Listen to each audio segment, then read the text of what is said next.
आणखी एक मोठी बातमी महाराष्ट्रामध्ये एमबीबीएस आणि बीडीएस साठीच्या इच्छुक विद्यार्थ्यांचा गोंधळ वाढलाय। जागांच्या आकडेवारीवरून विद्यार्थ्यांमध्ये गोंधळ आहे।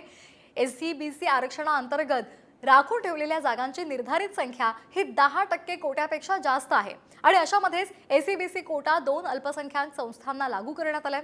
अनुसूचित जाती, अनुसूचित जमाती आणि इतर मागासवर्गीय यांसह इतर श्रेणींना वाटप केलेल्या खासगी महाविद्यालयांमधील जागांचं प्रमाण त्यांच्या कोट्यापेक्षा कमी आहे। पालकांच्या एका गटाने राज्य सरकारला पत्र लिहून सीट मॅट्रिक्समध्ये सुधारणा करण्याची मागणी केली आहे।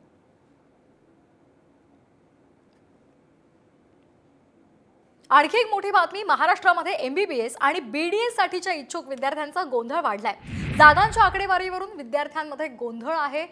एससीबीसी आरक्षणाअंतर्गत राखून ठेवलेल्या जागांची निर्धारित संख्या ही 10% कोट्यापेक्षा जास्त आहे आणि अशामध्येच एससीबीसी कोटा 2 अल्पसंख्याक संस्थांना लागू करण्यात आलाय।